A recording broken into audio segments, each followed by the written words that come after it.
إن الحمد لله نحمده ونستعينه ونستغفره ونعوذ بالله من شرور أنفسنا ومن سيئات أعمالنا من يهده الله فلا مضل له ومن يضلل فلا هادي له وأشهد أن لا إله إلا الله وحده لا شريك له وأشهد أن محمدًا عبده ورسوله أما بعد فإن خير الحديث كتاب الله وخير الهدي هدي محمد صلى الله عليه وسلم وشر الأمور محدثاتها وكل محدثة بدعة وكل بدعة ضلالة وكل ضلالة في النار. قال سبحانه وتعالى بسم الله الرحمن الرحيم والعصر إن الإنسان لفي خسر إلا الذين آمنوا وعملوا الصالحات وتواصوا بالحق وتواصوا بالصبر.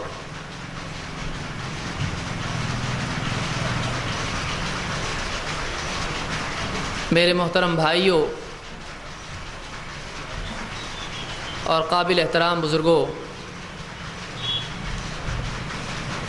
اس مبارک مجلس میں آج ہم جمع ہیں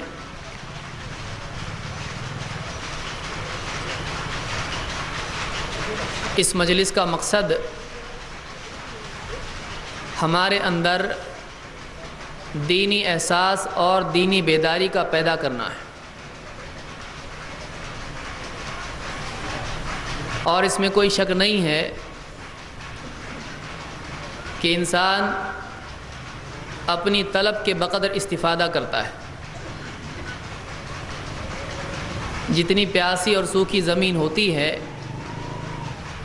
بارش کا پانی وہ اتنے جلد جذب کر لیتی ہے. اس لیے اللہ اور اس کے رسول کی بات سے یقینی طور پر اس انسان کو فائدہ ہوتا ہے جو اپنے قلب کو پہلے ہی سے اس ہدایت کا طالب بنائے ہوئے ہو. اس کا دل پہلے سے اللہ کی طرف سے آنے والی ہدایت کے لیے قبولیت کے دروازے کھول چکا ہو. اللہ تعالیٰ نے قرآن کریم میں خود فرمایا وَيَهْدِي إِلَيْهِ مَنْ أَنَابَ کہ اللہ تعالیٰ اس کو ہدایت دیتا ہے جو اللہ تعالیٰ کی طرف پلٹتا ہے، اس کی طرف رجوع کرتا ہے. اس لیے ایک انسان اگر اللہ اور اس کے رسول کی بات کو واقعی دل کی گہرائیوں کے ساتھ اور قبولیت کے ساتھ میں، طلب کے ساتھ میں سنے تو ایک انسان کے لیے ایک مختصر جملہ بھی کافی ہو جاتا ہے. اور صحابہ کی تاریخ میں آپ دیکھیں گے کہ ان کے لیے بعض اوقات ایک آیت بھی ہدایت کا ذریعہ بن جاتی تھی.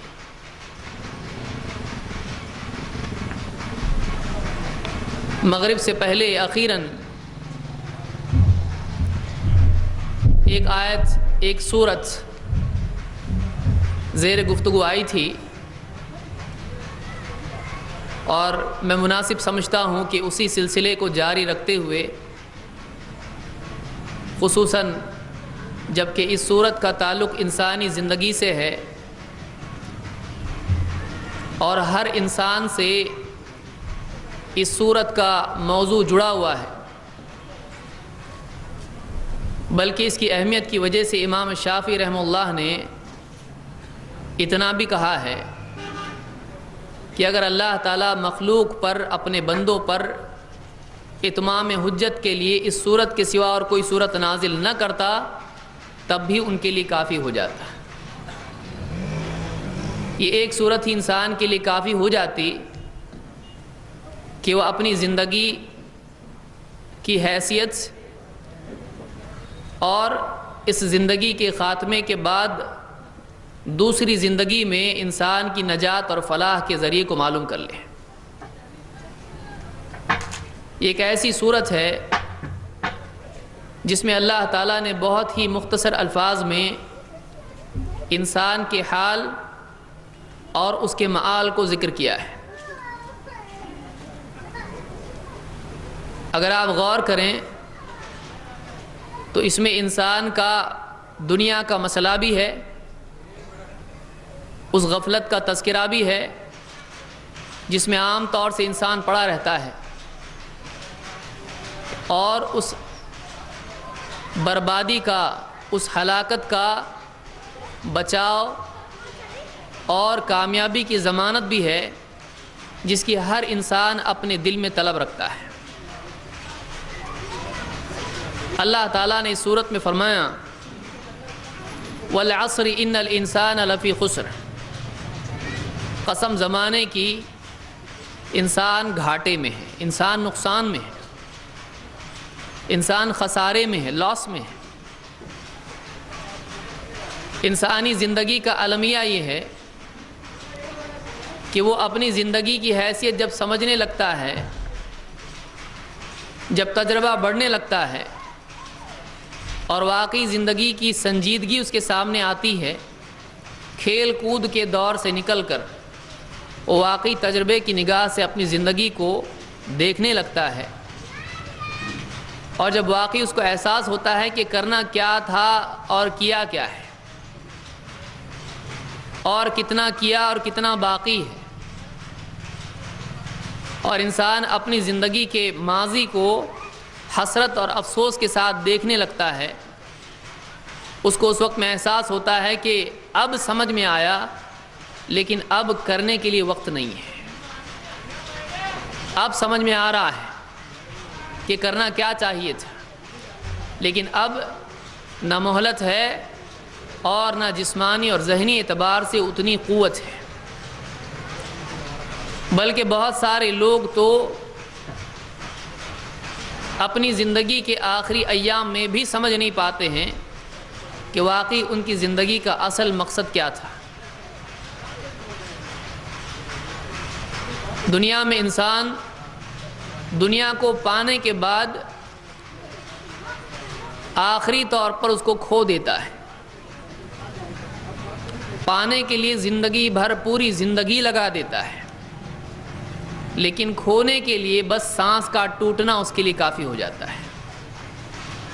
کسی کو اس سے چھیننا نہیں پڑتا ہے، وہ اپنے آپ اس سے چھن جاتا ہے۔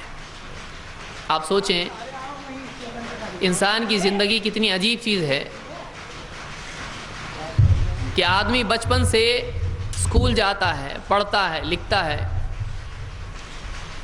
جوان ہوتا ہے، جسمانی قوت اس کے پاس ہوتی ہے، ایجوکیشن، ہائیر ایجوکیشن وہ حاصل کرتا ہے، کوئی باپ کے ساتھ تجارت میں جڑ جاتا ہے، کوئی جاب کی تلاش میں لگتا ہے، کوئی کاروبار کرتا ہے، کوئی جاب ڈھونڈتا ہے،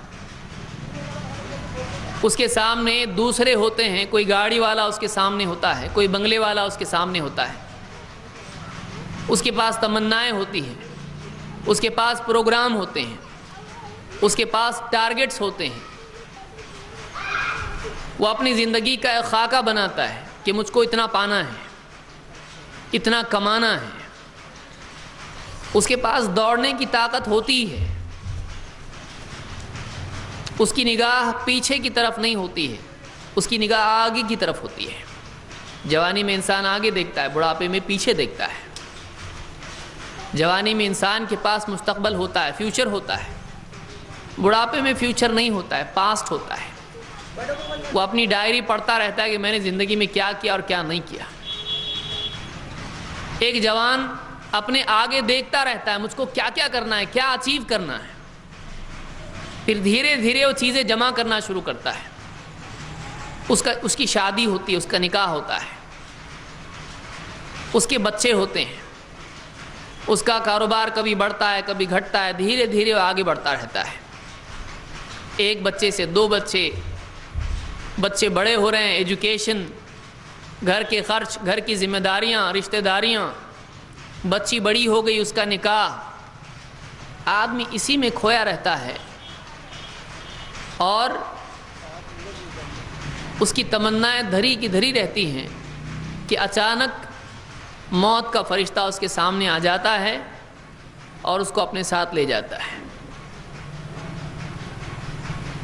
وہ اپنی زندگی کا اصل مقصد سوچ نہیں پاتا ہے، کبھی کبھی اس کے سامنے بات آتی بھی ہے تو اتنی زیادہ گہرائی کے ساتھ سوچنے کے لیے اس کے پاس وقت نہیں ہوتا ہے، اس لیے کہ اس کے پاس اتنی ساری چیزیں ہوتی ہیں کہ وہ ساری چیزیں، وہ ذمہ داریاں، وہ کھانا پینا، کپڑے، لباس، کار، بنگلہ، موٹر، جاب، بیوی، بچے، اتنا زیادہ اس کو بزی رکھتے ہیں کہ وہ اس اصل چیز کو زیادہ وقت بلکہ بالکل بھی وقت نہیں دے پاتا ہے جس کے لیے اس کو ساری زندگی ملی تھی، جس مقصد کے سوچنے کے لیے اتنی بڑی زندگی اللہ نے اس کو دی ہے۔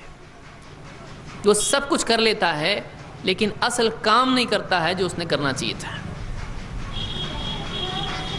اور جس زندگی کے لیے اس نے اپنے آپ کو لٹایا، وہ سب کچھ حاصل کرنے کے لیے اس نے بھاگ دوڑ کی، بعض اوقات وہ اس کو مل بھی جاتا ہے، لیکن جب سب کچھ مل جاتا ہے تو جسم اس ساری ملی ہوئی چیز سے فائدہ اٹھانے کی صلاحیت کھو دیتا ہے۔ اس کے پاس کھانے ہوتے ہیں، ڈاکٹر کہتا ہے میٹھا کھانا نہیں، زیادہ نمک استعمال کرنا نہیں، زیادہ ایسی چیزیں مت کھاؤ جو پیٹ کی دشمن ہو، پیٹ ہضم نہیں کر سکتا۔ آپ ابھی جوان نہیں ہو، آپ بوڑھے ہو گئے ہو۔ وہ بھاگ دوڑ نہیں کر سکتا ہے، اس کے لیے سیڑھی اترنا اور سیڑھی چڑھنا دونوں زندگی اور موت کی طرح ہوتے ہیں۔ اس کے لیے لاٹھی کا ہاتھ میں نہ ہونا زندگی کا سب کچھ سہارا چھن جانے کی طرح ہوتا ہے۔ اس کی نگاہیں اس کا ساتھ چھوڑ دیتی ہیں، وہ بیٹا، اس کا بیٹا، پوتا، نواسا، ان میں فرق نہیں کر پاتا ہے، اس کی یادداشت بھی اس کا ساتھ چھوڑنے لگتی ہے۔ اس کا جسم، وہ جسم جو اس کا قوت والا جسم تھا، جب چاہے جو چاہے کر سکتا ہے، دیوار پر چڑھ جائے، دیوار سے کود جائے، دوڑے، بس پکڑے، جو چاہے کرے۔ اس کو لگتا ہے میرا جسم تو میرا جسم ہے، لیکن ایک ایسا وقت آ جاتا ہے کہ جسم اس کا ساتھ دینا چھوڑ دیتا ہے، دانت گر جاتے ہیں، آنکھیں کمزور ہو جاتی ہیں، ہاتھوں میں راشا، ہاتھ اس کے اندر یعنی راشا پیدا ہو جاتا ہے، کانپنے لگتے ہیں، پاؤں میں جان نہیں رہتی ہے، آدمی بستر پر پڑ جاتا ہے۔ ایک وقت آتا ہے کہ سرہانے پاؤں کے پاس دائیں بائیں بیوی، بچے، بیٹا، بیٹی، نواسے، پوتے، ڈاکٹر، دوست کھڑے انتظار کرتے ہیں کہ شاید اب جانے کا وقت ہے۔ یہ ان کو حسرت کی نگاہ سے دیکھتا ہے، وہ اس کو حسرت کی نگاہ سے دیکھتے ہیں۔ اس میں ان کو پکارنے کی بھی طاقت نہیں ہوتی کہ بچاؤ، اور یہ جانتا ہے یہ بچا نہیں سکتے ہیں، اور وہ بھی ساری محبت کے باوجود اس کو ڈاکٹر دے سکتے ہیں، دوائی دے سکتے ہیں، سلائن کی ایک اور بوتل چڑھا سکتے ہیں، اس کو گیس پر رکھ سکتے ہیں، لیکن اس کو موت کے فرشتے سے چھین نہیں سکتے ہیں۔ اس کو موت کے فرشتے سے وہ لوگ چھین نہیں سکتے ہیں، اس کو اللہ کے فیصلے سے آزاد نہیں کر سکتے ہیں، بلکہ اس کو موت کے فرشتے سے کیا چھینیں گے، وہ اس کے مرتے ہی ایک دوسرے سے اس کی چھوڑی ہوئی جائیداد چھیننے میں لگ جاتے ہیں، ساتھ میں لے جاتے ہیں، بڑی محبت کے ساتھ اس کا لباس اتار کے ایک دوسرا لباس اس کو پہنا دیتے ہیں، اور وہ لباس پہنا کر گڑھا کھود کے اس کو مٹی میں دفن کر کے تھوڑی دیر ہمدردی کے طور پر کھڑے رہتے ہیں، حق ادا کرتے ہیں دوستی کا، رشتہ داری کا، اور پھر سوچتے ہیں کہ کب تک رکیں گے، کون ہلتا ہے سب سے پہلے قبر پر سے، کسی کے انتظار میں ہوتے ہیں کہ کوئی تو پہل کرے، اور جیسے ہی ایک آدمی ہمت کر کے وہاں سے قبر پر سے ہلتا ہے، سب اس کی تقلید میں، اس کی اقتداء میں پیچھے پیچھے چلے جاتے ہیں۔ گھروں میں رونے والے دھیرے دھیرے رونے کی شدت جو مرتے ہی تھی وہ شدت اب باقی نہیں رہتی ہے. آنسو اب ویسے نہیں بہتے ہیں جیسے شدت سے پہلے بہ رہے تھے. اب تھوڑا تھوڑا رونا کم ہو جاتا ہے اور رشتہ دار اس کو بھول جاتے ہیں. پھر سال میں کبھی یاد آتا ہے، کبھی بچے کی نکاح میں، کبھی غم کے اوقات میں، کبھی پڑ جائے، کبھی کوئی بدسلوکی کرے، کبھی کوئی رشتہ دار آ جائے، تب جا کے یاد آتا ہے، تذکرہ نکلتا ہے، اس کی بھی آنکھیں نم، اس کی بھی آنکھیں نم. کیا انسان اس کے لیے پیدا ہوا ہے کہ وہ بس ایک زندگی گزارے اور برہنہ پیدا ہو اور کپڑے پہن کر خالی ہاتھ دنیا سے چلا جائے؟ کیا اس کے لیے انسان دنیا میں آیا ہے؟ اس کا بنگلہ بھی ادھر ہے، اس کی گاڑی بھی ادھر ہے، اس کی گاڑی پر، اس کے گھر پہ اس کا نام ہے، لیکن اب وہ اس کا نہیں ہے. اب بیٹا نیم پلیٹ ہٹا کے اپنی لگائے گا. اب دکان اس کی نہیں رہی، اب بیٹوں کی، ایک دکان 2 بیٹوں کی ہو گئی، اس میں پارٹیشن آ گیا. اس نے اپنی دکان کچھ کھول دی، اس نے اپنی دکان اس میں. سب کچھ کمانے کے بعد، سب کچھ پانے کے بعد کھونا، اس سے زیادہ انسان کے لیے حسرت اور کیا ہو سکتی ہے کہ ساری زندگی ایک چیز کے لیے لگا دے آدمی، اور جب اس چیز کے پوری طرح سے پانے کا وقت آ جائے تب اس کو آدمی کھو دے. آپ بتائیے، یہ پانا یہ جھوٹ ہے، یہ دھوکہ ہے. اصل پانا یہ نہیں ہے، اور اصل چیز یہ نہیں ہے جو آدمی کے ہاتھ میں ہو. آدمی کے ہاتھ میں کچھ بھی نہیں ہے. آپ دیکھیں جو جنازہ ہے اس کے ہاتھ میں کیا ہوتا ہے، آپ ہاتھ اس کے کھول کے دیکھیں، کچھ بھی نہیں ہے. نہلانے والا اس کو نہلا دیتا ہے، اس کے پیٹ کی نجاست بھی نکال دیتا ہے، کچھ بھی چھوڑتا نہیں اس کے لیے، خالی کر کے بھیجنا ہے یہاں سے. اس کو گھڑی نکال لو، اس کی جیب میں سے نکال دو، چشمہ، موبائل، کنگھی، رومال سب نکالو، کپڑے نکالو اس کے.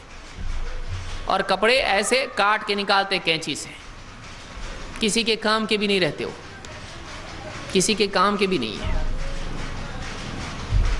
کیا زندگی ہے، کیا حاصل ہے اس پوری زندگی کا؟ کیا پایا آدمی نے؟ کہاں گیا گھر، کہاں گئی گاڑی، کہاں گیا بینک بیلنس، کہاں گئے وہ سب پیسے؟ کیا ہے؟ کون بچائے گا اس کو؟ اس کی گاڑی اس کو چھوڑنے قبرستان تک نہیں آ سکتی ہے. اس کا بینک بیلنس اس کو قبر کے اندر کچھ راحت کے لیے چٹائی نہیں دے سکتا ہے. اس کا موبائل وہ قبر میں سے کسی کو پکار نہیں سکتا ہے مدد کے لیے. اس کی وہ ساری زینت دنیا کی گھر میں، قبر میں روشنی اس سے نہیں ہو سکتی. کوئی بلب نہیں لگایا جا سکتا قبر میں، کوئی بھی اس کی مدد نہیں کر سکتا ہے. اولاد اس کے سرانے کھڑی ہو سکتی ہے، اس کے دواخانے میں آ سکتی ہے، بیوی آ سکتی ہے، اولاد قبر کے اوپر مٹی ڈالنے تک آ سکتی ہے، وہاں ٹھہرنے کے لیے رک سکتی ہے، لیکن اس کے بعد سب ہاتھ جھٹک کے نکل جاتے، کوئی اس کے کام آنے والا نہیں. مال کوئی اس کے کچھ بھی اس کے کام نہیں آئے گا.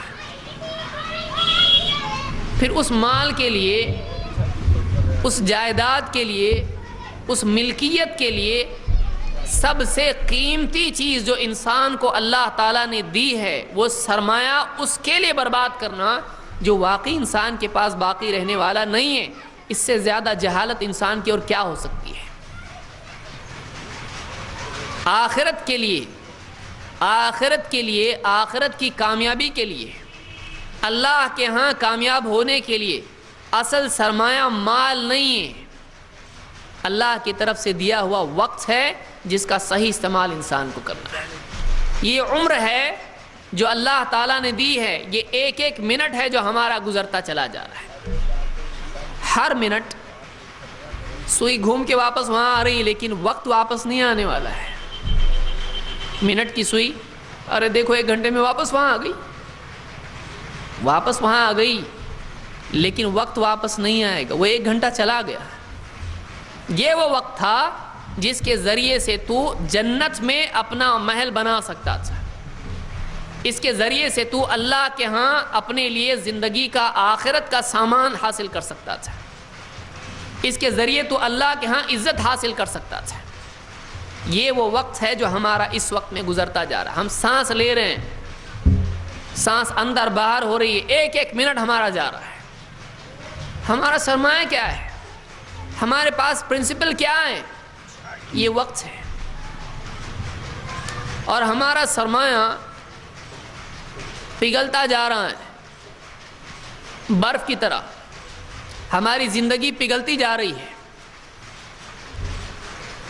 اللہ تعالیٰ فرماتا والعصر ان الانسان لفی خسر. قسم زمانے کی, قسم وقت کی. انسان گھاٹے میں ہے, انسان نقصان میں ہے, لاس میں ہے. کیونکہ جس چیز کے ذریعے سے انسان کو اپنی نجات حاصل کرنی تھی اس کو انسان غفلت اور کھیل تماشے میں استعمال کرتا ہے. اب بتائیے, نجات کی چیز کو بربادی کے لیے استعمال کرنا, اس سے بڑی بربادی اور غفلت کیا ہو سکتی ہے؟ ان الانسان لفی خسر. انسان گھاٹے میں ہے. انسان کا اگر آپ شروع سے آخر تک دیکھ لیں, اس کی زندگی کا جائزہ لیں, انسان دوڑتا رہتا ہے, دوڑتا رہتا ہے, مال کے پیچھے, دنیا کے پیچھے بھاگتا رہتا ہے. دنیا میں سکسیسفل ہونے کے لیے اپنی پوری زندگی کھپا دیتا ہے. دوڑتے دوڑتے اس کو ٹھوکر لگتی ہے, سیدھا قبر میں چلا جاتا ہے. اس کی منزل قبر ہے. وہ اتنا مگن ہوتا ہے اپنے دوڑنے میں, اپنی تلاش میں, کہ اس کو احساس بھی نہیں ہوتا ہے میری زندگی اصل تو یہی چیز تھی جس کو مجھ کو اللہ کے لیے لگانا تھا. میں نے اس کو دنیا کے لیے لگایا. میں نے اعلیٰ کے لیے اس کو استعمال کرنا چاہیے تھا, جنت کے لیے. میں نے اس کو گھٹیا کے لیے استعمال کیا, دنیا کے لیے. بل تؤثرون الحیات الدنیا والآخرۃ خیر وابقیٰ. تم دنیا کی زندگی کو ترجیح دیتے ہو, حالانکہ آخرت زیادہ بہتر ہے اور زیادہ باقی رہنے والی ہے. ہم اپنی زندگی کھپا رہے ہیں دنیا میں. بتائیے اگر آج ہی ہم مر گئے, ہمارے پاس کیا ہے؟ ہمارا جو بھی کمایا ہوا ہے کون لے گا؟ ہم لیں گے؟ نہیں, وہ ہمارا نہیں ہے. اب وہ ہمارا ہے, لیکن سانس ٹوٹتے ہی وہ وارثوں کا ہو جائے گا. تو ہمارا کیا ہے پھر؟ ہمارا کیا ہے؟ یہ جو ہمارا وقت ہے اس کو ہم پیسے کے لیے برباد کر رہے ہیں, حالانکہ اس وقت کو ہم کو آخرت کے لیے استعمال کرنا ہے.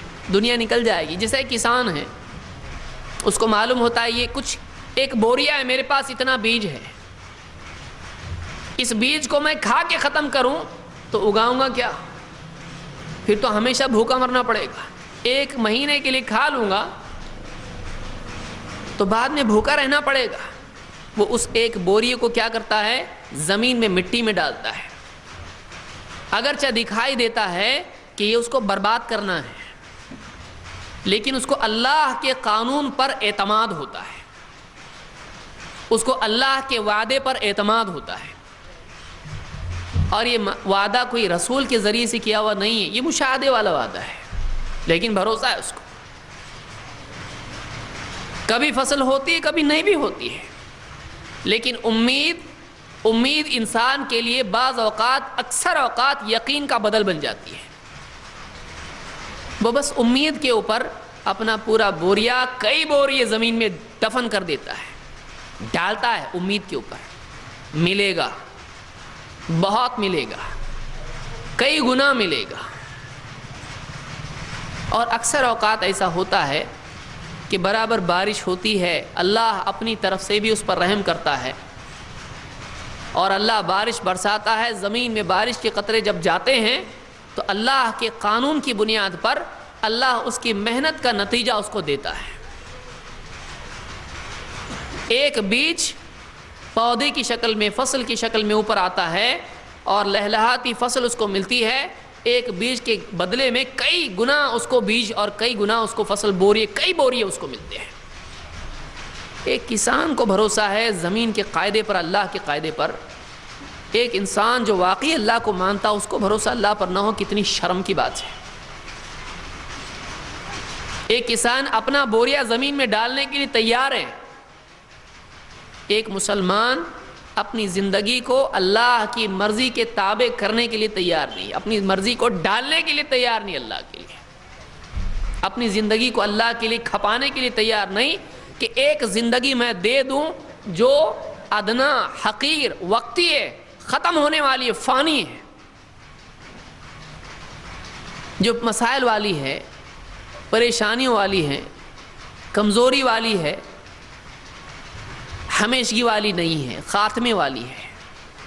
ایک زندگی میں اللہ کے لیے زمین میں بیج کی طرح دفن کر دوں، اللہ کے مقصد کی خاطر میں اپنی زندگی کو کھپا دوں، برباد کر دوں لوگوں کی زبان میں. لیکن اللہ کی طرف سے جب رحمت کی بارش ہوگی، ایک دن آئے گا کہ اللہ تعالیٰ اس کے بدلے میں کئی گنا بہتر زندگی دے گا، بلکہ کئی گنا بولنا بھی اس کو صحیح نہیں ہے، اس لیے کہ وہ کئی گنا نہیں ہوگی، وہ ابدی زندگی ہوگی، ہمیشہ ہمیشہ کی راحت والی ہوگی. آج میں نے اللہ کی خاطر اپنی صلاحیت کو اللہ کے لیے، اللہ کے دین کی زمین پر دفن کر دیا، اللہ کی خاطر اس کو صرف کیا. میری زبان، میری قوت، میرا مال، میرے جسم کی صلاحیت، میری آنکھیں، میرے کان، میرے قدم، میرا سب کچھ. قل ان صلاتی و نسکی و محیای و مماتی للہ رب العالمین. اے نبی آپ کہیے قل ان صلاتی و نسکی، کہ میری نماز، میری قربانی، و محیای و مماتی، میرا جینا، میرا مرنا کس کے لیے ہے؟ دنیا کے لیے، مال و دولت کے لیے، اپنی ذات کے لیے، بیوی بچوں کے لیے؟ للہ رب العالمین. مسلمان اتنا غیرت مند ہوتا ہے، جو واقعی مسلمان ہو، وہ اپنی زندگی کو اللہ سے کسی کم چیز پر قربان کرنے کے لیے کبھی راضی نہیں ہو سکتا ہے. وہ اللہ سے کم کسی اور کے لیے اپنی زندگی وقف کرے، شرم کی بات ہے مسلمان کے لیے. وہ مانتا ہو کہ سب سے بہتر بدلہ دینے والا اللہ، زبانی بات ہے، دل سے نکلی ہے. وہ مانتا ہے کہ اللہ سے بہتر کوئی بدلہ نہیں دے سکتا ہے، اللہ سے بہتر کسی کی کوشش کو سراہنے والا کوئی نہیں، اللہ سے بڑا کوئی نہیں جس کے لیے اپنے آپ کو آدمی وقف کرے. اس سے بہتر بدلہ دینے والا کوئی نہیں ہے، اور دیا ہوا اسی کا ہے. اس کو دینا اس پر احسان نہیں ہے، اس کے احسان کی جزا بھی نہیں ہو سکتا ہے، اس کا واقعی شکر بھی نہیں ہو سکتا ہے، کیونکہ وہ اس کے لیے جب قربان کر رہا ہے اس کے لیے، تو اس کی توفیق بھی شامل حال ہے، اس پر بھی شکر ضروری ہے. مسلمان اللہ سے کم پر کبھی راضی نہیں ہو سکتا ہے. جو اللہ سے کم پر راضی ہو، وہ اپنے دل کے آئینے میں اپنے ایمان کا جائزہ لے لے. وَاذْكُرِ اسْمَ رَبِّكَ وَتَبَتَّلْ إِلَيْهِ تَبْتِيلًا. اپنے رب کے نام کا ذکر کر اور سب سے کٹ کے اسی کا ہو جا. کوئی اور نہیں چاہیے، مقصود اللہ ہو، اللہ کے دین کی خاطر ایک آدمی کچھ کرنے والا ہو. دنیا کے لیے تو آپ بتائیے کون کون نہیں بھاگتا ہے؟ جانور بھی بھاگتا ہے کہ نہیں بھاگتا ہے؟ ایک جانور کو آپ بتائیے کوئی چیز آپ پھینک دے کھانے کی، دوڑتا ہوا آئے گا. وہ اس کا انسٹنکٹ ہے، اس کے اندر کا وہ جذبہ جبلت ہے اس کی. بلکہ یعنی چونٹی ہے، چونٹی بھی آ جاتی ہے. آپ کوئی میٹھی چیز رکھ دیجئے، تھوڑی دیر میں چونٹی آ جائے گی. آپ انسان میں، مسلمان میں اور جانور میں کیا فرق رہ جاتا ہے جب وہ دنیا کے پیچھے بھاگنے لگے اور اپنے مقصد کو چھوڑ دے، اپنے مقصد کو بھول جائے. دنیا ختم ہونے والی ہے. آپ چاہیں نہ چاہیں، آپ قلعے میں بند ہو جائیں، آپ خود ڈاکٹر ہوں، آپ کا کوئی بس نہیں چل سکتا ہے اپنے آپ کو موت سے بچانے کا. زندگی ختم ہونے والی ہے. کل نفس ذائقۃ الموت. اور کب مرنا ہے معلوم نہیں. جوانی، بڑھاپا، بچپن، بعض تو پیٹ میں مر جاتے ہیں، اور بعض ایک دم بڑھاپے کی عمر کو پہنچ جاتے ہیں کہ ایسی عمر میں انسان خود اپنی مرضی کے تابع نہیں ہوتا ہے، اس کا بدن اس کی مرضی کے تابع نہیں رہتا ہے، کچھ نہیں کر سکتا ہے. ایک آدمی کو ایک زندگی ملی ہے، واقعی اس کی قدر یہ ہے کہ ایک آدمی اس زندگی کو صرف اللہ کی خاطر صرف کرے، اس بڑے مقصد میں صرف کرے جس مقصد کو لے کر اللہ کے سب سے پیارے اور سب سے قابل احترام بندے زمین پر آتے تھے، زمین پر چلتے تھے، جن کو اللہ تعالیٰ اپنا رسول اور نبی بناتا تھا، ان کی زندگی کا مقصد یہی ہوتا تھا کہ اللہ کے بندے بندگی دوسروں کی بندگی سے نکل کر ایک اللہ کی بندگی میں آ جائیں، اللہ کو بھولا ہوا اللہ کو یاد کرنے والا ہو جائے، غفلت میں پڑا ہوا انسان ہوش میں آ جائے۔ رسلا مبشرین ومنذرین لئلا یکون للناس علی اللہ حجۃ بعد الرسل، ایسے رسول جو لوگوں کو خوشخبری دیتے تھے، لوگوں کو ڈراوا سناتے تھے، خوشخبری دیتے تھے بھلائی کے کرنے پر دنیا اور آخرت میں کیا ملے گا، برائی کے کرنے پر دنیا اور آخرت میں کیا سزا اللہ کی طرف سے آتی ہے، وہ لوگوں کو خوشخبری دیتے تھے، لوگوں کو ڈراوا سناتے تھے، اللہ کی طرف سے خبردار کرتے تھے۔ لِأَلَّا يَكُونَ لِلنَّاسِ عَلَى اللَّهِ حُجَّةٌ بَعْدَ الرُّسُلِ، تاکہ ان رسولوں کے آ جانے کے بعد لوگوں کے پاس اللہ کے مقابلے میں کوئی عذر باقی نہ رہے۔ انسان غفلت میں پڑا، اس کو معلوم نہیں ہے، وہ چل رہا ہے راستوں میں، وہ بیٹھا اپنی دکان پر، وہ ٹرین میں سوار ہو کے ٹرین بھر بھر کے جا رہی ہے، وہ دوڑ رہا ہے بس پکڑنے کے لیے، وہ ہوٹلوں میں کھا رہا ہے، وہ اسپتال میں ہے، بازاروں میں ہے، گھر میں ہے، کوئی بیوی بچوں کے ساتھ میں ہے، آدمی بے ہوش دنیا میں غفلت میں پڑا ہوا ہے، اس کو معلوم نہیں قیامت آنے والی ہے، اس کو معلوم نہیں ایک دن آنے والا ہے، یوم یقوم الناس لرب العالمین، ایک دن آنے والا ہے جس میں سارے لوگ اللہ رب العالمین کے آگے جواب دہ کھڑے ہوں گے، ان کو کھڑا ہونا ہے اپنی زندگی کا حساب دینے کے لیے۔ ووضع الکتاب فتری المجرمین مشفقین مما فیہ، کتاب رکھی جائے گی، کتاب کھولی جائے گی، اور مجرم اللہ کی نافرمانی کرنے والے اس کتاب کو دیکھ کے گھبرا جائیں گے، اس کتاب میں ان کی زندگی کے سارے اعمال ہوں گے، کیا اچھا کیا کیا برا کیا سب سامنے آ جائے گا۔ وَوَجَدُوا مَا عَمِلُوا حَاضِرًا، جو کچھ انہوں نے کیا تھا سب اس میں حاضر پائیں گے۔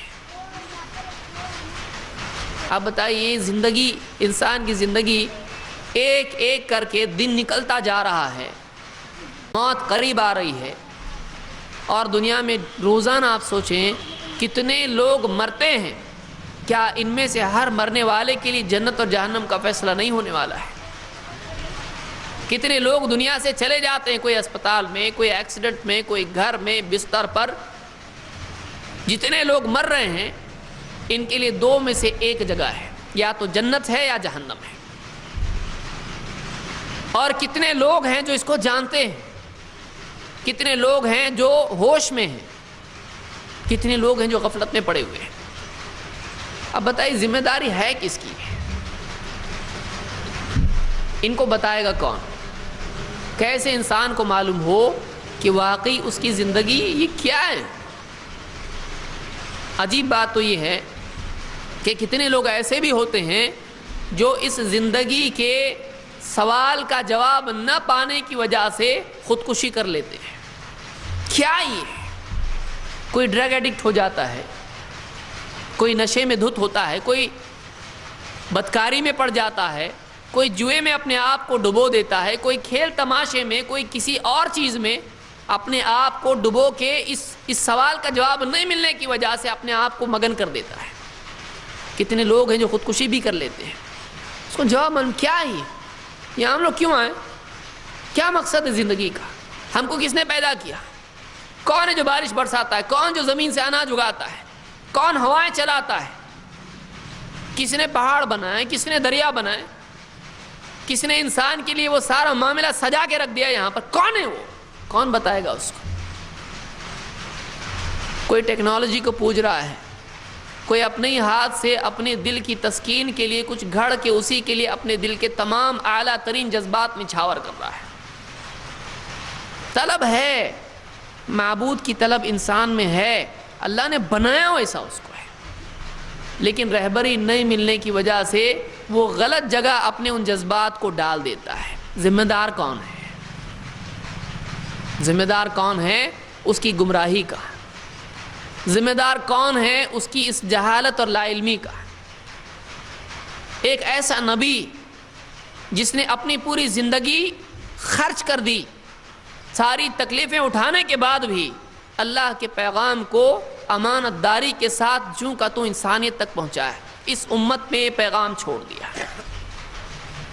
ایک ایسا دین جو انسانیت کے لیے فلاح ہے، جس میں چھوٹے بڑے غریب امیر مرد عورت بادشاہ غلام ہر ایک کے لیے احکام ہیں، کھانے پینے اٹھنے بیٹھنے چلنے پھرنے پیشاب پاخانہ حکومت سے لے کر چھوٹی سے چھوٹی چیز ہر ایک کے حقوق، بیوی کا حق، ماں باپ کا حق، اولاد کا حق، دوست کا حق، دشمن کا حق، جانور کا حق، مسلمان کا حق، اور جو اسلام کا انکار کر دے اس کا بھی حق مسلمان پر کیا ہے۔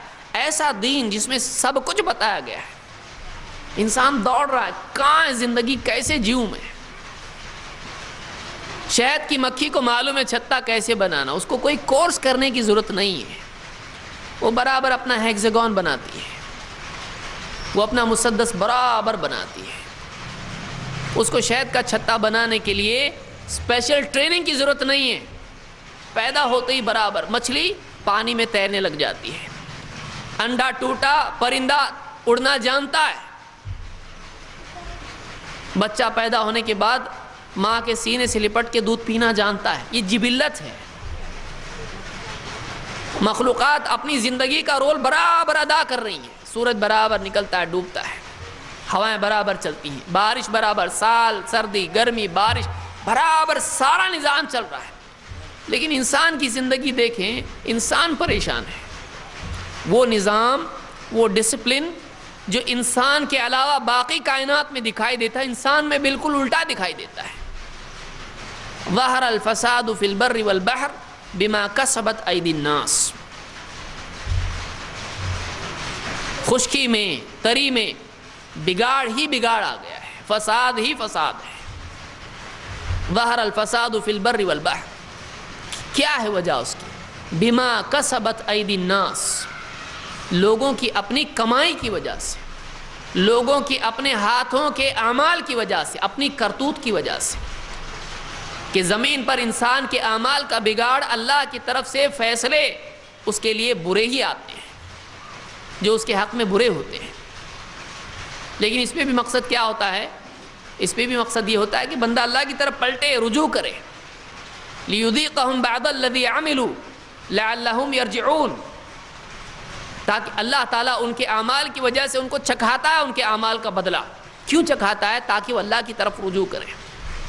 لیکن انسان کو معلوم ہی نہیں کہ جائے تو کہاں جائے، ان پریشانیوں کا حل کیا ہے؟ آج مغرب ٹیکنالوجی میں اتنا آگے بڑھ چکا ہے کہ وہ بٹن دبا کر اپنی مرضی پوری کر سکتا ہے، جو چاہے۔ ایک زمانہ تھا انسان کو گاڑی چلانی پڑتی تھی، آج ایسی گاڑیاں بھی آ گئی، اب بٹن دبا کے آپ اس کو ڈیسٹینیشن دے دے، برابر گاڑی آپ کو پہنچا دے گی۔ گھر میں پہنچ کر آپ جو بٹن دبا دیں، آپ کی پسند کے اعتبار سے جو بھی آپشن آپ کا گھر ویسا ہو جائے گا، ساری سیٹنگ آپ کے موڈ کے اعتبار سے ہوگی۔ بٹن دبائیں کھانے کی چیزیں، بٹن دبائیں پینے کی چیزیں، آپ کے لیے آپ کی مرضی۔ ٹیکنالوجی اتنی ترقی کر چکی ہے، لیکن انسان ٹیکنالوجی کی ترقی سے انسان کی درندگی میں اضافہ ہوا ہے۔ انسان کو ضابطۂ حیات کون دے گا؟ کہاں سے ملے گا زندگی گزارنے کا طریقہ واقعی صحیح کیا ہے، جس سے واقعی سماج میں خارجی طور پر اور باطنی طور پر امن آ جائے، انسان پر ظلم نہ کرے۔ گھروں کے اندر فیملی لائف آج ڈسٹرب ہو چکی ہے، کوئی کسی کا نہیں ہے، نفسی کا ماحول ہے، ماں باپ کو کوئی پوچھتا نہیں ہے۔ اولاد جوان ہونے کے بعد ماں باپ کو پرانے کپڑے کی طرح بازو میں پھینک دیتی ہے۔ کیوں؟ تربیت نہیں، زندگی کا کوئی طریقہ نہیں۔ ایک انسان قانونی طاقت پا کر کمزور کو دبا دیتا ہے. اس کے پاس رشوت کا طریقہ ہے، اس کے پاس سیاسی زور ہے، اس کے پاس پہچان ہے، وسیلے ہیں. ایک مظلوم کو وہ دبا دیتا ہے، کمزور کو دبا دیتا ہے. اس کو ڈر نہیں ہے. انسانی سماج میں بگاڑ ہے، اس کو سدھارا جا سکتا ہے، لیکن کیسے؟ انسانیت کو حل نہیں مل رہا ہے اس کا. ٹیکنالوجی حل نہیں ہے، ٹیکنالوجی سواری ہے، وہ پرنسپل نہیں ہے. اس کو یاد رکھیے. ٹیکنالوجی جو ہے، ٹیکنالوجی سواری ہے، وہ تیز سے تیز سواری بنتی جائے گی، لیکن سواری کی منزل ٹیکنالوجی متعین نہیں کر سکتی ہے. کہاں جائیں؟ پہلے بیل گاڑی تھی، اب ایک دم راکٹ آ گیا، لیکن جائیں کدھر؟ منزل کون بتائے گا؟ ٹیکنالوجی نہیں بتا سکتی. جاؤں کدھر میں؟ اور کیا زندگی کے اصول آداب ہیں، کس کا کیا حق ہے؟ ایک آدمی کے پاس طاقت ہے تو اس کے لیے روکنے کے لیے چیز کیا ہے؟ ظلم سے. سماج میں ظلم نہ ہو، امن سماج میں ہے. اسلام امن چاہتا ہے، اسلام ظلم والا دین نہیں ہے. اسلام نہ مسلمان پہ ظلم کی بات سکھاتا ہے، نہ غیر مسلم پہ، نہ جانور پہ، نہ دوست پہ، نہ دشمن پہ، نہ مرد پر، نہ عورت پر. اسلام ظلم کی بات نہیں سکھاتا ہے. بلکہ اسلام کی تعلیمات میں سے آپ دیکھیں، اللہ کے نبی صلی اللہ علیہ وسلم نے فرمایا اتقی دعوت المظلوم وان کان کافرا. مظلوم کی بد دعا سے بچ، چاہے وہ اسلام کا انکار کرنے والا کیوں نہ ہو. اسلام کو نہیں مانتا، اللہ کو نہیں مانتا، رسول کو نہیں مانتا، ایسے آدمی پر بھی ظلم نہیں کرنا ہے، کیونکہ اس کے اور اللہ کے بیچ میں کوئی حجاب نہیں ہوتا ہے. اگر وہ پکارے گا، گڑ گڑائے گا اللہ سے، اللہ اس کی مدد کرے گا مسلمان کے خلاف. اسلام کی تعلیم ہے. اتنا پیارا دین یہ آج ہمارے پاس ہے، لیکن یقین مانے اور اپنے دل پر ہاتھ رکھ کے سوچیں ہم نے کیا قدر کی اس دین کی. دوسروں تک پہنچانا تو بہت دور کی بات ہے، ہم نے اپنے بیوی بچوں، اپنے گھر والوں تک اس دین کو نہیں پہنچایا ہے. ہم نے مغربی تہذیب اپنے گھر میں پہنچائی، ہم نے ٹی وی گھر میں پہنچایا، ساری دنیا کی خرافات ان کو لا کے دی، ان کو دین نہیں دیا.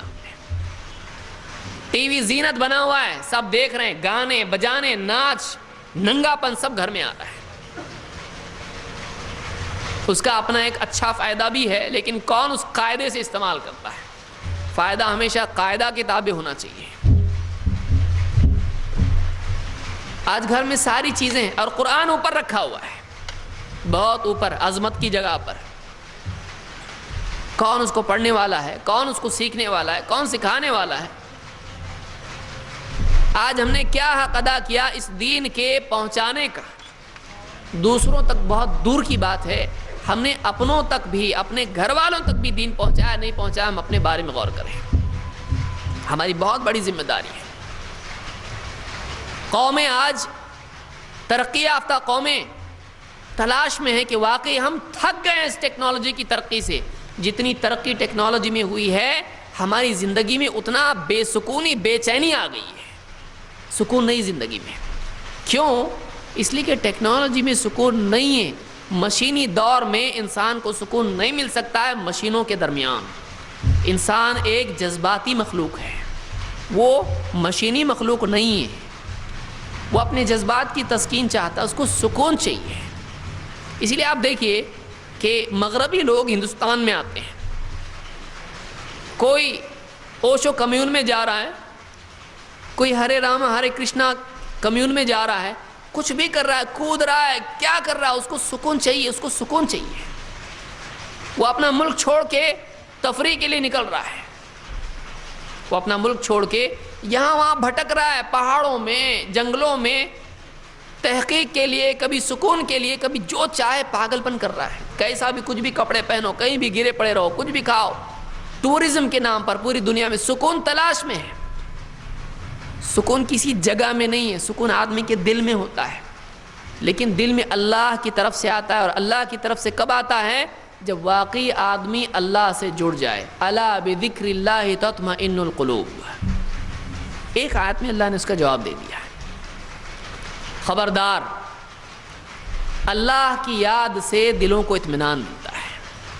اللہ کے ذکر سے، اللہ کے تذکرے سے، اللہ کی بات کے یاد کرنے سے اللہ کے وعدوں پر یقین سے، اللہ کو یاد کر کے، اس کی بڑائی کے اعتراف اور اس کی مدد کے اعتقاد کے ساتھ، جب آدمی سکون اس کو محسوس ہوتا ہاں اللہ ہے۔ اس لیے آپ دیکھیں جب ریسیشن آیا تو کئی لوگوں کے پاس اللہ کی یاد اور بھروسہ فیوچر کے لیے نہیں تھا۔ کئی لوگوں نے خود بھی موت کی گولی کھائی، گھر والوں کو بھی موت کی گولی دی، ان کا کہیں بھروسہ، اب جو کچھ تھا وہ ہم ہی تھے، ہم سے اوپر کوئی تھا نہیں، یہ اعتقاد ان کے پاس تھا۔ فیوچر کا کوئی بھروسہ نہیں، کیونکہ اپنے سے بڑا غیبی طاقت کوئی مانتا نہیں ہے، جو صرف اسباب کے دائرے میں سوچ سکتا ہے، کاز اینڈ ایفیکٹ کے دائرے میں سوچ سکتا ہے، تو وہ اپنا ڈھانچہ ٹوٹنے کے بعد اس کا سب کچھ ختم ہو جاتا ہے، اس کے پاس موت کے سوا کچھ بچتا نہیں ہے، یا پاگل پن کے سوا اس کے پاس کچھ بچتا نہیں ہے۔ لیکن واقعی ایک آدمی کے پاس جب اللہ ہو تو سب کچھ کھو کے بھی اس نے کچھ نہیں کھویا۔ جس نے اللہ کو پایا ہو وہ زندگی میں سب کچھ کھو کے چل سکتا ہے۔ اللہ کے نبی صلی اللہ علیہ وسلم اور صحابہ کو آپ دیکھیں، عمر بن خطاب رضی اللہ تعالیٰ عنہ آپ کے کمرے میں گئے، دیکھا اللہ کے نبی صلی اللہ علیہ وسلم لیٹے ہوئے ہیں اور آپ بوریے پر لیٹے ہوئے ہیں، اور گھر میں ایک کونے میں کچھ اناج کا کچھ جو پڑا ہوا ہے مٹھی بھر، اور چمڑا لٹکا ہوا ہے بغیر دباغت کیا ہوا۔ نبی کے گھر کی کل کائنات اتنی ہی ہے، ٹوٹل پراپرٹی اتنی ہے۔ عمر رضی اللہ تعالیٰ نے دیکھا، آپ صلی اللہ علیہ وسلم اٹھ کے بیٹھ گئے، آپ کے بدن پر عمر رضی اللہ تعالیٰ نے دیکھا کہ بوریے کے نشان بنے ہوئے ہیں، آپ قمیض پہنے ہوئے نہیں تھے۔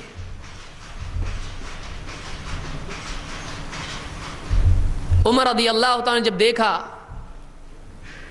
تو رونے لگے، آنکھ برداشت نہیں کر پائے کہ ہمارے نبی کا گھر ایسا، شاید پہلی مرتبہ گئے ہوں اور گھر کا یہ حال۔ یہ وہ نبی ہے جس نے معراج میں نبیوں کی امامت کی ہے، جس کو اللہ تعالیٰ نے اپنی طرف سے سواری بھیج کر آسمانوں کی سیر کرائی، جنت کی سیر کرائی۔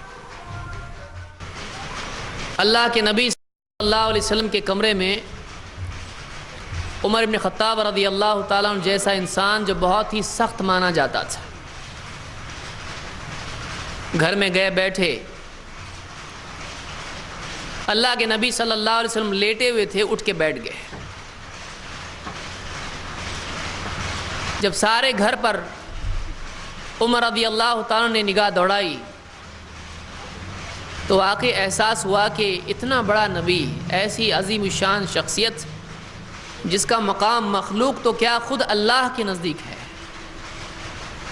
جس کی تعریف خود اللہ نے کی ہے، جس کو اللہ نے اتنا بڑا مقام دیا ہے کہ نہ صرف دنیا میں انبیاء کی بلکہ قیامت کے دن ساری مخلوق، سارے بندوں کے سردار ہوں گے، بنی آدم کے سردار۔ اس نبی کے گھر کا یہ حال ہے، رو دیے۔ آپ دیکھیے صرف ایک منظر کو دیکھ کر رو دینا، ان کو کتنا بڑا احساس ہوا ہوگا، کیا امپیکٹ ہوگا اس منظر کا، نبی کے گھر کا اثر کیا ہوگا۔ اللہ کے نبی صلی اللہ علیہ وسلم نے پوچھا، ما یبکی کا یا عمر، اے عمر، یا ابن الخطاب، اے خطاب کے بیٹے، کیوں روتا ہے؟ کیا بات ہے، کیوں رو رہا ہے؟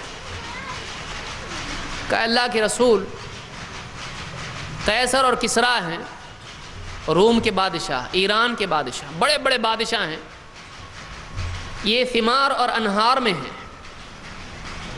یہ باغوں میں، نہروں میں زندگی گزار رہے ہیں، عیش و عشرت میں ہیں، موج مستی میں ہیں۔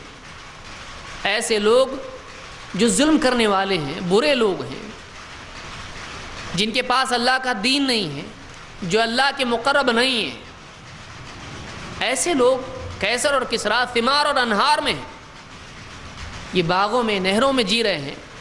وَأَنْتَ رَسُولُ اللَّهِ، اور آپ اللہ کے رسول ہیں۔ اور آپ کے گھر کا یہ حال میں دیکھ رہا ہوں. اب دیکھیے اللہ کے نبی صلی اللہ علیہ وسلم کا جملہ واقعی یعنی آپ نے ان کی بات کا تاثر نہیں لیا بلکہ ان کے تاثر کو بدل دیا اور ایک نیا تاثر ان کو دیا. آپ نے کہا اے عمر کیا تو اس بات سے راضی نہیں ہے کہ ان کے لیے دنیا اور ہمارے لیے آخرت ہو جائے, ان کے لیے دنیا ہو جائے اور ہمارے لیے آخرت ہو. اللہ کے نبی صلی اللہ علیہ وسلم نے اپنی پوری زندگی دین کے لیے کھپا دی. آپ صلی اللہ ایک ایسا نبی ہم کو اللہ نے دیا ہے کہ جس نے اپنی زندگی پوری کھپا دی, اپنا مال لٹا دیا, اپنی ساری صلاحیتیں لگا دی, اپنے دن رات خرچ کیے ایک فکر کی وجہ سے کہ انسانیت کسی طرح سے اپنی جہالت کی وجہ سے جہنم میں خود کودنے والی انسانیت کسی طرح سے اس کو بچا لیا جائے. خود اللہ کے نبی صلی اللہ علیہ وسلم نے ایک حدیث میں فرمایا کہ میری اور تمہاری مثال ایسی ہے جیسے ایک آدمی نے آگ جلائی ہو اور اس آگ میں پتنگے کود رہے ہیں, جل رہے ہیں, اس میں کیڑے مکوڑے ہوتے ہیں آگ میں خود ہی کود جاتے ہیں. میں پیٹ پکڑ کے تم کو کھینچ رہا ہوں اور تمہارا حال ہے کہ تم آگ میں کودے چلے جا رہے ہو. ایسا شفیق نبی, ایسا رسول, اس کے ہم امتی ہوں اور ہم دوسری قوموں کو صحیح راستہ بتانے کی بجائے خود ہم گمراہی کے راستے پر چلنے لگیں, اللہ کی کتاب کو پیٹھ پیچھے ڈال دیں, رسول کی سنت کو اپنی ترقی میں رکاوٹ ماننے لگیں, اللہ کے دین کو بجائے کہ اپنی زندگی کے لیے زینت بناتے, اللہ کے دین کو اپنے گھر کی طاق میں بس سجا کے رکھیں کہ کوئی ایسی چیز ہے کہ جس کو زندگی میں داخل نہیں کیا جاتا ہے بلکہ اس کو طاق میں رکھا جاتا ہے. اگر یہ سلوک مسلمان اللہ کے دین سے کرے, بتائیے اللہ کا سلوک اس کے ساتھ کیا ہوگا. یہ غور و فکر کرنے کی ضرورت نہیں ہے, مشاہدہ خود اس کا شاہد ہے. دنیا میں جو حالات ہیں, جہاں اسلام کے دشمنوں کی سازش ہے, وہیں ہمارا اپنا بھی قصور ہے, ہماری اپنی بھی غلطی ہے کہ ہم نے یہ امانت جو دوسری قوموں کے لیے تھی, جو عام انسانیت کے لیے تھی, جو ہمارے پاس دی ہوئی تھی, اس امانت کو ہم نے دوسروں تک کما حقہ پہنچایا نہیں ہے. دوسروں تک تو چھوڑیے, اپنے لوگوں تک ہم نے نہیں پہنچایا اس کو, اور ان کا حق ہے ہمارے اوپر کہ ہم سے دین کو مانگیں. یہ کسی کی پراپرٹی نہیں ہے, اسلام کسی کا ذاتی پراپرٹی نہیں ہے, اسلام سارے عالم کے لیے ہے. اسلام ہر انسان کا حق ہے, ہر انسان کا حق ہے وہ, لیکن وہ کس کے پاس ہے؟ وہ ہمارے پاس ہے, وہ امانت ہمارے پاس ہے, اور اس امانت کو ہم کو دوسروں تک پہنچانا ہے. ہر انسان تک یہ امانت ہم کو پہنچانا ہے. لیکن آج ہم کس چیز میں پڑے ہوئے ہیں؟ آج ہم غلط چیزوں میں پڑے ہوئے ہیں. اس لیے بہت بڑی سوچنے کی چیز ہے. اللہ تعالیٰ مجھ کو اور آپ کو سوچنے کی توفیق عطا فرمائیں کہ ہم اس ذمہ داری کا احساس اپنے دل میں پیدا کریں. اللہ تعالیٰ نے قرآن کریم میں فرمایا یا ایھا الرسول بلغ ما انزل الیک من ربک, اے رسول جو آپ کے رب کی طرف سے آپ کے پاس نازل ہوا ہے, آپ کی طرف نازل کیا گیا ہے, آپ اس کو دوسروں تک پہنچا دیجئے. وہ دین جو اللہ کا دین ہے, اس دین کو آپ دوسروں تک پہنچا دیجئے. فَإِن لَمْ تَفْعَلْ, اگر آپ نے ایسا نہیں کیا, آپ نے نہیں پہنچایا, فَمَا بَلَّغْتَ رِسَالَتَهُ, آپ نے رسالت کا حق ادا نہیں کیا ہے. آپ نے پیغام بری کا جو ذمہ لیا تھا, آپ کے ذمہ کام تھا, آپ نے اس کو پورا نہیں کیا. اور اگر آپ ڈرتے ہوں کہ آپ کو پیغام پہنچانے میں مسائل پیش آئیں گے, یاد رکھیے وَاللَّهُ يَعْصِمُكَ مِنَ النَّاسِ, اللہ آپ کو لوگوں سے بچائے گا, آپ کے دشمنوں سے, آپ کے مخالفین سے اللہ آپ کو بچائے گا. اس آیت میں اللہ تعالیٰ نے اپنے رسول سے کہا کہ آپ پہنچا دیجئے. اگر آپ نے نہیں پہنچایا تو آپ نے ذمہ داری ادا نہیں کی. آپ کا منصب ہے کہ آپ کو پہنچانا ہے, آپ کی ذمہ داری, آپ نہیں پہنچائیں گے, آپ نے ذمہ داری پوری نہیں کی, آپ نے اپنی لقب کا پاس نہیں نبھایا. حالانکہ ایسا نہیں ہے، اللہ کے نبی صلی اللہ علیہ وسلم نے پہنچا دیا۔ اللہ نے ایک یہاں پر تاکید کے طور پر بتایا کہ اگر رسول بھی یہ نہ کرے تو رسول بھی ذمہ داری نہیں نبھانے والوں میں سے ہوگا۔ کیا امت پر ذمہ داری نہیں ہے؟ کیا صرف رسول پر ذمہ داری تھی؟ اللہ تعالیٰ نے اس امت پر رسول کے بعد ذمہ داری ڈالی ہے۔ اللہ تعالیٰ نے فرمایا کنتم خیر امت اخرجت للناس، تم بہترین امت ہو اور تمہیں لوگوں کے لیے تمہارا انتخاب کیا گیا ہے، تم کو چنا گیا ہے، تم کو دوسروں سے چھانٹ کے الگ نکالا گیا ہے۔ اخرجت للناس، کس کام کے لیے؟ تأمرون بالمعروف، تم لوگوں کو بھلائی کی تاکید کرتے ہو۔ لوگ نہیں جانتے اچھا کس میں برا کس میں، لوگوں کو نہیں معلوم ہے ان کا فائدہ کس میں نقصان کس چیز میں۔ تأمرون بالمعروف وتنہون عن المنکر، تم برائیوں سے ان کو منع کرتے ہو۔ وتؤمنون باللہ، اور تمہارا بھروسہ اللہ پر ہے، تمہارا یقین اللہ پر ہے، تم اللہ پر ایمان رکھتے ہو، اپنی صلاحیت پر نہیں، اپنے اسباب و وسائل پر نہیں، اپنی میجورٹی مائنورٹی پر نہیں، بلکہ تمہارا بھروسہ اللہ پر ہے کہ اللہ تعالیٰ ہی اس پیغام بری میں، اس پیغام کے پہنچانے میں مدد کرنے والا ہے، اللہ ہی حفاظت کرنے والا ہے۔ اس امت کو اللہ نے فرمایا کنتم خیر امت، تم بہترین امت ہو، لیکن بہترین امت ہو کس وجہ سے، کس کام کی وجہ سے؟ اس وجہ سے کہ اخرجت للناس، تمہارا وجود تمہارے اپنے ذاتی مفاد کے حصول کے لیے نہیں ہے، تم اس لیے پیدا نہیں کیے گئے کہ کھاؤ پیو خوش رہو اور مر جاؤ، کماؤ جماؤ اور مر جاؤ، اس کے لیے نہیں۔ آج ہمارا کیا حال ہے؟ خوب کماؤ، بینک میں جماؤ اور دوسروں کے لیے چھوڑ کے مر جاؤ، یہی ہماری زندگی کی کہانی۔ ہم کو چاہیے تھا کہ ہم اپنی تمام صلاحیتیں، اپنے اقوال و افعال، جسمانی صلاحیتیں، مال و اسباب، اپنے اوقات، اپنا اثر، سب کا استعمال اللہ کے دین کی مدد میں کرتے ہیں، کیونکہ اللہ کی نصرت کو پانے کا سب سے اچھا ذریعہ یہ ہے، سب سے بہترین ذریعہ یہ ہے کہ آدمی اللہ کے دین کی نصرت کرے۔ اللہ کی مدد کیوں نہیں ہو رہی ہے؟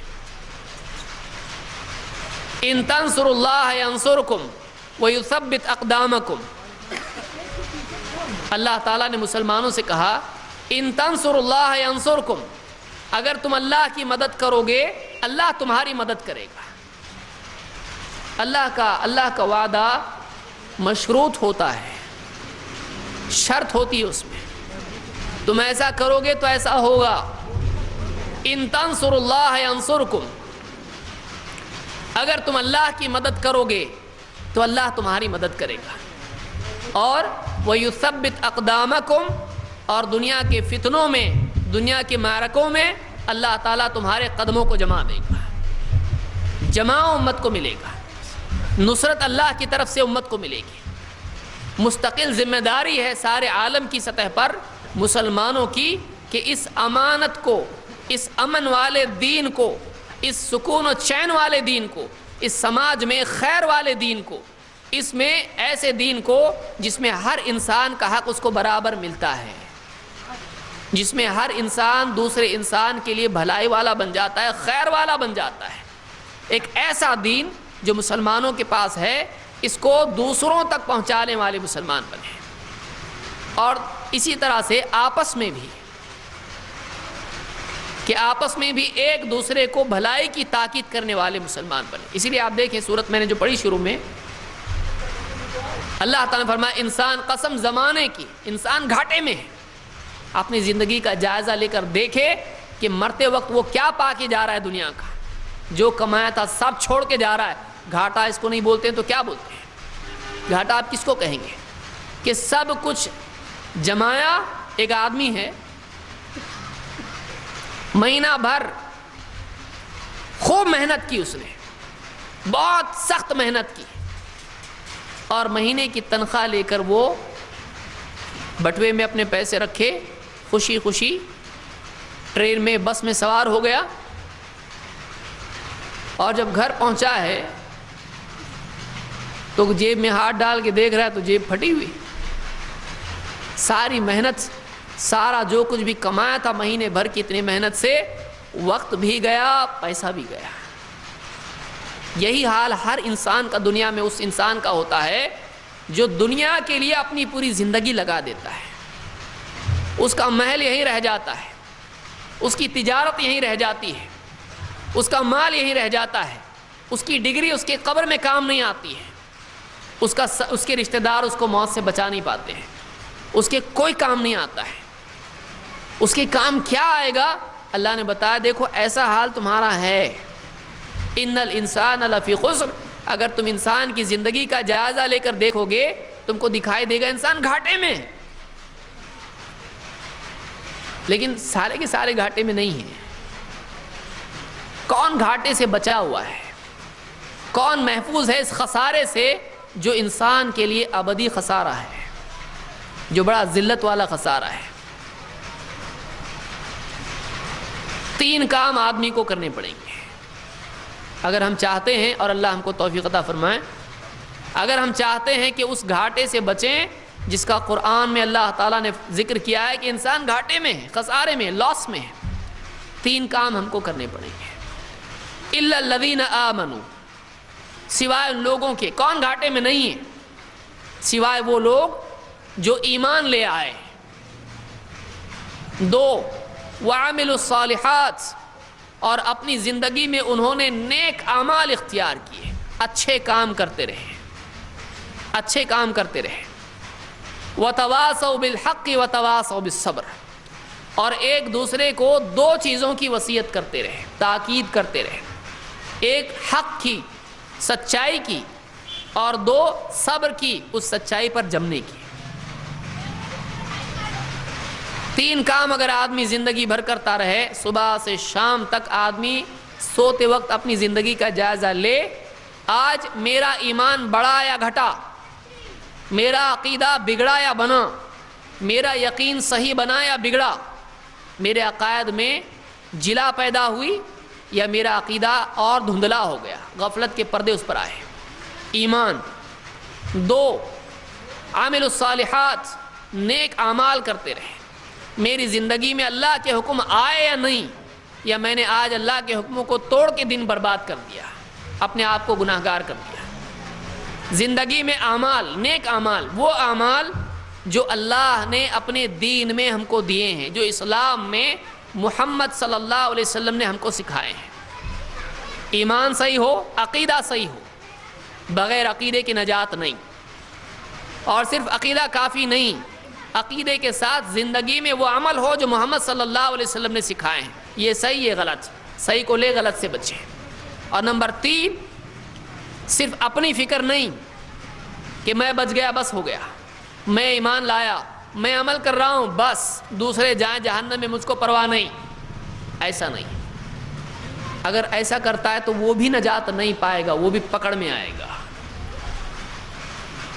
تیسرا کام یہ کرنا ہے کہ اپنے علاوہ اپنے اطراف جو لوگ ہیں ان کو 2 چیزوں کی تاکید کرنا ہے کہ حق کیا ہے، باطل کیا ہے، اس کا فرق کر کے ان کو بتانا اور کہنا دیکھو حق پر چلو، یہ صحیح ہے، اس پر چلنا ہے۔ اور اس صحیح پر جمنے میں پریشانیاں آتی ہیں، رکاوٹیں آتی ہیں، انسان کے قدم پھسلنے لگتے ہیں، تو ایسے وقت میں اس کو جمنے کے لیے اس کا ہاتھ تھام کر اس کو جمانے کی کوشش کرنا ہے، اس کو تلقین کرنا، پھسلنے سے بچانا، اس کو واعظ و نصیحت کے ذریعے سے دین پہ جمنے کی مدد کرنا۔ تو 2 باتیں ہیں، امام قرطبی کہتے ہیں پہلے 2 بیان کیا ہے، بعد میں 2 چیزیں اسی کا اعادہ ہیں کہ ایمان و عمل نجات کے لیے ضروری ہیں، اسی طرح سے حق یعنی صحیح عقائد، حقائق اس کو بتایا جائیں یہ صحیح ہے، صحیح چیز ہے، اس کا عقیدہ رکھ، یہ مان۔ اور 2 جو عمل اس کا تقاضا، جو عقیدہ عمل کا تقاضا کرتا ہے، زندگی میں آدمی کی کمزوری، بے عملی کو دور کرتے ہوئے اس کو عمل کی تلقین کرنا ہے، اس کو دین پر جمنے میں مدد کرنا ہے۔ جو لوگ یہ 3 کام کریں گے، ایمان، خود نیک عمل اور دوسروں کو صحیح عقیدہ اور صحیح عمل کی دعوت، جو لوگ یہ کرتے رہیں گے، اللہ تعالیٰ فرماتا ہے یہ لوگ گھاٹے سے، خسارے سے بچ جائیں گے۔ اور اگر نہیں کریں گے تو یہ لوگ دنیا میں اللہ کی لعنت کے حقدار ہوں گے اور آخرت میں اپنی ذمہ داری نہ نبھانے کی وجہ سے جہنم کے حقدار ہوں گے۔ اللہ ہم سب کی حفاظت فرمائے۔ تو خلاصہ کلام یہ کہ آج انسانیت بھٹک رہی ہے، تلاش میں ہے کہ سکون مل جائے، زندگی میں کوئی ایسا راستہ مل جائے کہ جس پر چل کے انسان دنیا میں کامیاب ہو جائے، اس کو اس کے سوالوں کا جواب مل جائے، اس کو اس کی تلاش، اس کا مطلوب مل جائے۔ لیکن یہ چھپا کے رکھا ہے مسلمان نے اپنے پاس۔ مسلمان کا کام ہے کہ اپنے قول اور اپنے عمل کے ذریعے سے اس دین کو عالم میں پھیلائے، اپنے قول اور اپنے عمل کے ذریعے سے پورے عالم میں اس دین کو پھیلائے۔ اور اللہ کا احسان ہے کہ ہم ایک ایسے ملک میں ہیں کہ ہمارے ملک میں ہم کو اسلام کی بات کرنے میں کوئی رکاوٹ نہیں ہے، بلکہ قانونی طور پر ہم کو اجازت ہے۔ تو یہ اللہ کا بہت بڑا احسان ہم پر ہے۔ تو ایسے دین کو اگر ساری سہولتوں کے باوجود ہم اپنے پاس چھپا کے رکھیں، بلکہ نہ اپنی زندگی میں داخل کریں، نہ اپنے گھر والوں میں، باہر تو دور کی بات ہے، تو آپ بتائیے اللہ کی مدد، اللہ کی رحمت اور اللہ کی طرف سے خیر اور کامیابی ہم کو کیسے مل سکتی ہے؟ اللہ تعالیٰ اس بات پہ غور کرنے کی اور اس کے مطابق اپنی زندگی کی اصلاح کرنے کی ہم کو توفیق عطا فرمائیں۔ یہ کچھ منتشر کلمات تھے جو موقع کی مناسبت سے میں نے کہے۔ اللہ تعالیٰ اس گفتگو کو قبول فرمائیں اور ہم سب کو اس کے مطابق خیر پر عمل کرنے کی توفیق عطا فرمائیں۔